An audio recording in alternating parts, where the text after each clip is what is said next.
আজ আর মটরশুঁটির কচুরি নয়, মটরশুঁটির কচুরি অনেকবার খাওয়া হয়েছে, তাই আজ মটরশুঁটি লাচ্ছা পরোটা বানাচ্ছি।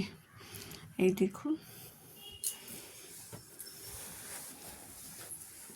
মটরশুঁটি ছাড়াচ্ছি। এখন মটরশুঁটির দাম কমেছে বলে 1-2 কিলো নয়, পুরো 3 কিলো মটরশুঁটি এনেছেন 100 টাকা দিয়ে। কখন থেকে বসেছি ছাড়াতে, এখন আর হয়ই না। লাস্টে অফিস থেকে এসে ফ্রেশ হবার পর, চা খাওয়ার পর দেখছি আমার ছাড়ানো হয়নি। তখন নিজেই বলছে, আমাকে দিতে পারো ছাড়াতে? আমি যে ঠিক আছে, তোমার যদি অসুবিধা না হয় ছাড়াও। এই যে টিভি দেখছে, মোবাইল দেখছে, তারপর মটরশুঁটিও ছাড়াচ্ছে। এই যে সামান্য হলেও ছাড়িয়েছে তো, এদিকে দুটো একসাথে করে নিলাম।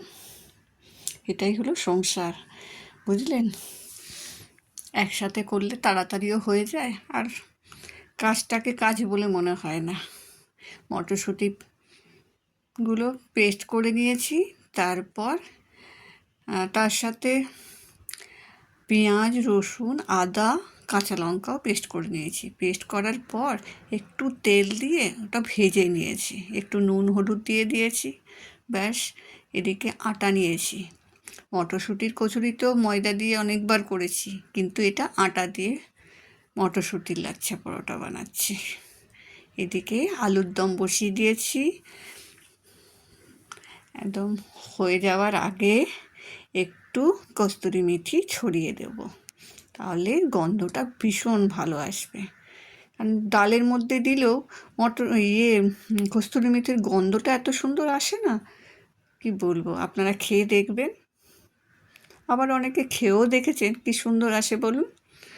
তাই এই নামাবার আগে একটু কস্তুরি মেথি দিয়ে ঢাকা দিয়ে রাখবো, একটু ফুটবে, তারপর বন্ধ করে দেব। এদিকে আটার সাথে অল্প অল্প করে এই মটরশুঁটির পেস্টটা মাখবো।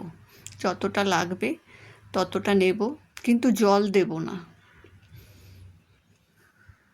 এই দেখুন, মেখে কিছুক্ষণ রেখে দিয়েছিলাম।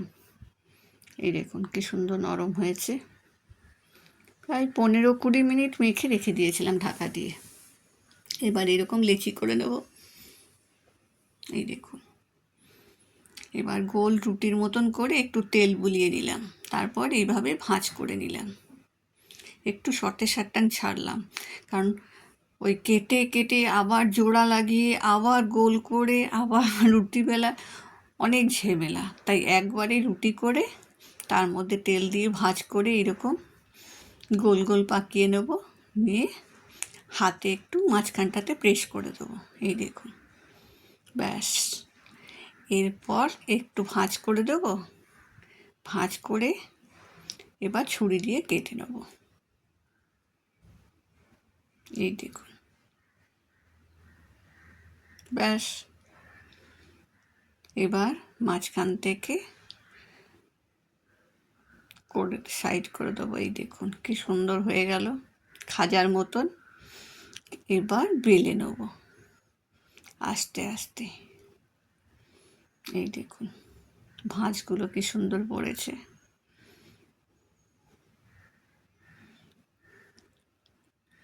প্রথমবার করছি তো একটু অন্যরকম হচ্ছে, দ্বিতীয়বারেরগুলো ভালো হবে দেখবেন। এই করে বেলে নেব। আমি অনামিকা। আমার ভিডিও ভালো লাগলে অবশ্যই একটা লাইক কমেন্টস করবেন, তাতে আমার খুব ভালো লাগবে। এই যে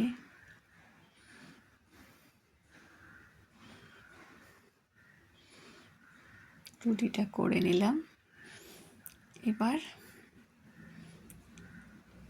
ভেজে নেব।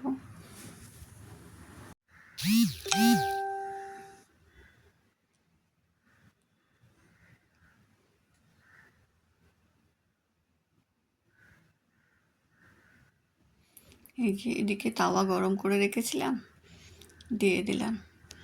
বেশি হাই ফ্লেমে ভাজবো না, তাহলে কাঁচা রয়ে যাবে। একটু সিম করেই রাখবো। দেখুন, এবার একটু তেল দিয়ে আস্তে আস্তে ভাজবো। খেতে তো ভালো লাগে, কিন্তু বানাতে অনেক সময় লাগে, ধৈর্য লাগে। এই যে এক একটা করে বানাতে অনেক সময় লাগবে, তাও ভালো লাগে বানাতে, সবাইকে খাওয়াতে, নিজে খেতে। একটু আলাদা আলাদা করে রান্না করতে বেশ ভালো লাগে। এই দেখুন হয়ে এসছে। ওদিকে আলুর দমটাও হয়ে গেছে। এমনি করে সবগুলো বানিয়ে নেবো একটা একটা করে।